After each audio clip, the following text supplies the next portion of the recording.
नमस्कार, मैं हूं दिवाकर। ऑरेंज वायर भारत में आपका स्वागत है। आज मैं अपनी बात रखूंगा सनातन के विरोध में जो सुनामी आया हुआ है देश के भीतर, और अब ये और जुड़ चुका है एक शब्द भारत से। स्टालिन परिवार पिछले 3 पीढ़ी से तमिलनाडु में सनातन विरोध के ऊपर अपने राजनीतिक साम्राज्य को, सत्ता को खड़ा किया और लगातार सत्ता में बना हुआ है। स्टालिन, जैसा कि बहुत सर्वविदित नाम है, जोसेफ स्टालिन रूस का एक तानाशाह हुआ था जो कम्युनिज्म को लागू करने के नाम पे रूस में करोड़ों लोगों का नरसंहार किया था। अब आप इस मानसिकता को समझ सकते हैं कि ऐसे अमानवीय कृत्य करने वाले लोगों के टाइटल को लेकर जो अपने आप को गौरवान्वित महसूस करते हैं, उनके भीतर मानव के प्रति, मानवीयता के प्रति कितनी संवेदनशीलता होगी। ये अंग्रेज़ों द्वारा प्रतिपादित सिद्धांत का एक महज एक प्रतिफल है, जिसे अचानक ही भारत में सत्ता सुख का लाभ मिल गया। इस व्याकरण का मूल आधार है इस राजनीतिक व्याकरण का मूल आधार है भारत में भारतीय संस्कृति का विरोध करना, भारत का विरोध करना, हिंदुओं का विरोध करना, और इस पूरी परिकल्पना पे, पूरी अवधारणा के ऊपर एक सत्ता खड़ा किया जा सकता है। आप स्वतंत्र भारत में भी देखें तो संविधान सभा के बहस से लेकर जवाहरलाल नेहरू और उसके आगे आप अभी तक आते चले जाएं तो भारतीयता का विरोध, भारतीय संस्कृति का विरोध और हिंदुओं का विरोध, सनातन का विरोध एक प्रमुख अवयव है भारत में सत्ता में बने रहने का। इससे 2 चीज़ें स्थापित होती है और राजनीति करने में उसे सहूलियत होती है। एक तो ब्रिटिश नीतियों की वजह से, और स्वतंत्र भारत ने जब भारतीयता से ओतप्रोत शिक्षा व्यवस्था को पूरी तरह से अलग कर दिया भारत के जनमानस से, समाज से, तो एक भारत के विरोध में सोच वाली बड़ी संख्या में लोगों का प्रादुर्भाव हुआ और वो उसके सहायक बन गए, और ये उसका ईंधन भी बन गया सत्ता में बने रहने के लिए। और इसलिए हम लगातार ये देखते हैं, आपने ध्यान दिया होगा, नेहरू के मिनिस्ट्री में एक वित्त मंत्री हुआ करते थे, राज रेड्डी या कुछ नाम था उनका, भी ध्यान नहीं आ रहा है। उनसे एक पत्रकार ने जब पूछा जब वो सत्ता में थे उसी समय, कि भाई भारत, जो उस समय कम्युनिस्ट का बहुत सारे देशों पे शासन था, पूर्वी यूरोप में, रूस में, चीन में, हर जगह, तो एक पत्रकार, विदेशी पत्रकार थे शायद, वो उन्होंने पूछा कि जब आपकी जो नीति है वो कम्युनिस्ट से प्रभावित है, उसी के ऊपर आधारित है, लेकिन कम्युनिस्ट में जितने भी देश हैं वो तो अपनी तरक्की को दिखा रहे हैं, वहाँ जीडीपी बेहतर है, वहाँ की आर्थिक व्यवस्था उन्नत होती जा रही है, लेकिन आपकी आर्थिक व्यवस्था जो है वो नीचे चली जा रही है। क्या कारण है इसका, और लगातार ऐसा हो रहा है। तो उन्होंने कहा था कि भारत में हिंदू इकोनॉमी है, हिंदू जीडीपी है, मतलब भारत का जो ह्रास हो रहा है नेहरू के नेतृत्व में, उसका कारण हिंदू समाज का होना है, नेहरू की नीतियों का होना नहीं है। तो इस गहराई तक सनातन का विरोध, हिंदू का विरोध, भारतीयता का विरोध, भारतीय संस्कृति का विरोध समाहित है भारत की राजनीति में। ये एक उदाहरण देके मैंने ये समझाने की कोशिश की है कि ये जो विरोध है, आज जो ये सनातन के खिलाफ सुनामी आप देख रहे हैं, ये कोई नया नहीं है, और ये बहुत गहरे भीतर तक समाया हुआ है। इसलिए जब स्टालिन ये बात कहता है कि हम सनातन को पूरी तरह से समूल नाश करेंगे, और इसका उसी तरह से नाश करेंगे जिस तरह से डेंगू और मलेरिया के मच्छर का नाश किया जाता है, जिस तरह से कोरोना वायरस का नाश किया जाता है, ठीक वैसे ही नाश करेंगे। तो ये जो विनाश की विचारधारा है, ये जो नष्ट करने की, किसी भी सभ्यता और संस्कृति को नष्ट करने की विचारधारा है, वो तो उसी विचारधारा का एक मुख्य अंग है जिसके वाहक स्टालिन परिवार है।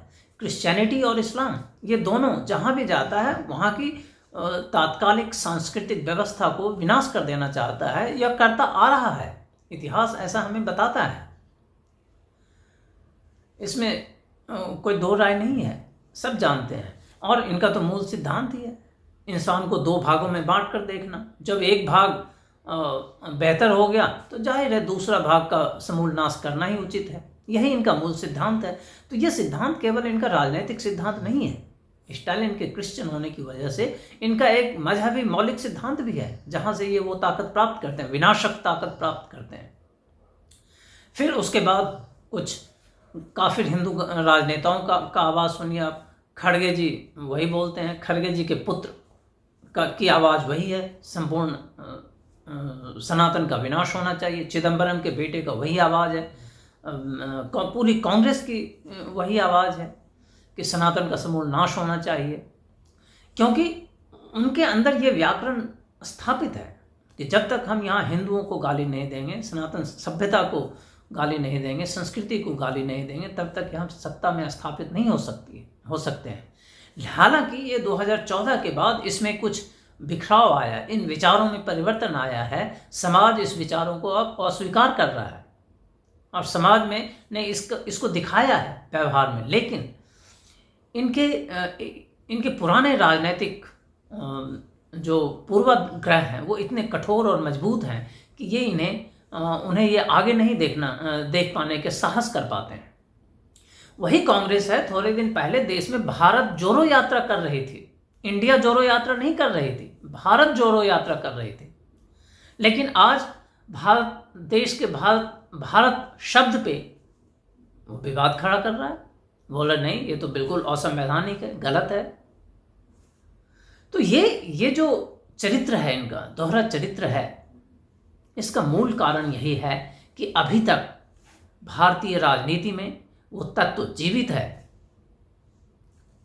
पूरी तरह से ये अवधारणा जीवित है कि भारत में भारतीयता को, भारतीय संस्कृति को और हिंदुओं को जब तक आप प्रताड़ित नहीं करेंगे, वैचारिक रूप से गाली नहीं देंगे, उसको एक अन्याय के कटघरे में खड़ा नहीं करेंगे, तब तक आप सेकुलर नहीं हो सकते और तब तक आप सत्ता में नहीं आ सकते।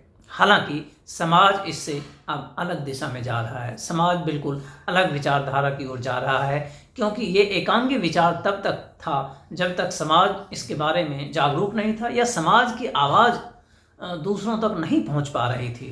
क्योंकि मीडिया एक तरफा था, वो एक तरफ से बात कर सकता था, अपनी बात को समाज के ऊपर थोप सकता था। अब वो स्थिति नहीं है। एक दूसरा, जिन सूचनाओं को एक खास उद्देश्य के साथ भारत के संदर्भ में छिपाया गया था, वो सूचनाएं अब सहज उपलब्ध हैं। रिसर्च के साधन बहुत आसान हो गए हैं। अब किसी भी जानकारी के लिए आपको पीएचडी करने की आवश्यकता नहीं है। सूचनाओं का प्रवाह इतना सतत और इतना सरल है और उसकी पुष्टि करना भी इतना सरल है, इसको पुष्टि किए हुए सूचनाओं को दिखाना भी इतना सरल है कि अब वो बात नहीं रह गई जो पहले थी। इसलिए ये चीज़ें अब दरक रही है और इसका बौखलाहट अब पूरे उन सारे भारतीय हिंदू राजनेताओं में दिखता है जिनका व्याकरण, जिनका राजनैतिक व्याकरण, राजनैतिक आधार हिंदू विरोध है, सनातन विरोध है, भारत विरोध है, भारतीय विरोध है। इसलिए अब वो खुलकर इसके पक्ष में आ रहे हैं, भारत के विरोध में खुलकर वो सामने आ रहे हैं, क्योंकि अब उनके पास कुछ बचा नहीं है और नए सिद्धांत वो एक दिन में गढ़ नहीं सकते। उनकी ये, क्योंकि इसमें वक्त लगता है, इसमें नीयत साफ होनी चाहिए और इसके लिए काफ़ी मेहनत की आवश्यकता होती है, वो इनके पास है नहीं। ये तो बिल्कुल एक विरासत के ऊपर महल खड़ा करना चाहते हैं, लेकिन उसकी नींव अब जो है भारत की जनता खींच रही है, वो उसे नाकार रही है। इसीलिए आज सनातन के खिलाफ इतना सुनामी है और भारत शब्द के लिए इतना आक्रोश उन लोगों में है जो स्वयं को अभी भी गुलाम मानसिकता से या गुलामी के बिंदुओं से, गुलामी के चिन्हों से जोड़कर देखना चाहते हैं। दूसरी तरफ विश्व में सनातन की स्थिति देखिए आप, बड़े बड़े विकसित देशों में, अमेरिका में अभी विवेक रामास्वामी स्वयं कहते हैं I am a proud Hindu, और वो लगातार रिपब्लिकन पार्टी से अमेरिका के राष्ट्रपति के रूप में बहुत तेज़ी से उभर रहे हैं। उनकी लोकप्रियता लगातार बढ़ रही है। अभी पिछले सप्ताह के जो सर्वे आए हैं उसमें 33% का उनको समर्थन मिला है और वो सबसे आगे हैं ट्रंप के बाद। रिपब्लिकन पार्टी के भीतर जो अमेरिका में एक चुनाव प्रचार अभी चल रहा है अगले राष्ट्रपति के लिए। ब्रिटेन में ऑलरेडी एक हिंदू, एक प्राउड प्रैक्टिसिंग हिंदू प्रधानमंत्री है। यदि विश्व के तमाम संस्थाओं में आज देखें जो वैश्विक स्तर पे एक बहुत ही महत्वपूर्ण स्थान रखता है, चाहे वो वित्तीय संस्थाएं हों, चाहे वो विज्ञान से जुड़ी हुई संस्थाएं हों, स्वास्थ्य से जुड़ी हुई संस्थाएं हों, चाहे वो बैंक हो, चाहे व्यवसाय हो, टेक्नोलॉजी हो, लगभग सारे के सारे संस्थाएं सनातन मूल्यों पर आधारित विकसित मानव संसाधन द्वारा संचालित हैं और वो उनका नेतृत्व कर रहे हैं। सनातन की भीतरी ताकत इतनी मजबूत है, ये इतना मानवतावादी है, आप केवल इससे समझ सकते हैं कि सनातन का मजदूर भी जब गुलामी बस इस विश्व पे किसी दूसरे जगह पे ले जाया गया तो आज वहाँ भी ये विचारधारा स्वाभाविक रूप से पल्लवित पुष्पित होकर एक विशाल वृक्ष के रूप में वहाँ अपना परिचय दे रहा है और लोगों को बेहतर जीवन जीने का राह दिखा रहा है। सनातन कभी किसी को कन्वर्ट करने की बात नहीं करता है इस्लाम और क्रिश्चियनिटी के तरह। फिर भी अफ्रीका के एक देश में लगातार सनातनियों की संख्या बढ़ती जा रही है, बिल्कुल स्वाभाविक रूप से, नैसर्गिक रूप से। प्रकृति में स्वाभाविक रूप से, नैसर्गिक रूप से उसी का विकास होता है जो प्रकृति के अनुकूल हो, प्रकृति के साथ चलता हो। तो केवल कुछ लोगों का यह कह देना कि सनातन मानवता विरोधी है, उससे बात बनने वाली नहीं है। ये 100-200 साल में ध्वस्त हो जाना है। जिस तरह से कम्युनिस्ट और नक्सल विचारधारा मात्र 100 साल में नेस्त नाबूद हो गया, व्यावहारिक राजनीति से समाप्त हो गया, उसके आर्थिक प्रतिफल प्रतिकूल रहे, इसलिए समाज ने, देश ने, विश्व ने उसे नाकार दिया, उसको रिजेक्ट कर दिया। अब वो केवल जहाँ तहाँ मानव विरोध के कार्य में लगे हुए हैं सांस्कृतिक रूप से और अपना एक तलाश रहे हैं। शीघ्र ही वो भी समाप्त हो जाएगा। जिस तरह से अमेरिकी समाज में नक्सल कल्चर ने, कम्युनिस्ट कल्चर ने इन्वेजन किया था एजुकेशन के थ्रू या अन्य चीज़ों के थ्रू, आज आप देखिए एक सनातनी विवेक रामास्वामी उसको सीधे आंखों में आंख डालकर चैलेंज कर रहा है। किसी भी अमेरिकी राजनीतिज्ञों में यह साहस नहीं हुआ कि उस विकृतियों को वो चुनौती दे सके, लेकिन विवेक रामास्वामी ने स्पष्ट रूप से आंख में आंख डालकर चुनौती दिया है। उसका कारण एक है कि वो सनातन मूल्यों पर आधारित उसके विचार हैं, क्योंकि सनातन की आत्मा है सार्वभौमिकता, सबको लेकर चलने की ताकत। यहीं से उसको वो ताकत आता है और इसलिए उसका कैंपेन का ही नाम है truth, let us handle the truth. और वो आज अमेरिका में एक नई बातचीत कर रहा है। ये कम्युनिस्ट और नक्सल से विकृति पैदा किए गए समाज में, जिससे अमेरिकी समाज बिखराव की ओर जा रहा है, उसको समेटने का काम कर रहा है। और यहाँ भारत जो सनातन की जन्मभूमि रही है, कुछ मुट्ठी भर लोग उसको इरेडिकेट करना चाहते हैं केवल सत्ता में बने रहने के लिए।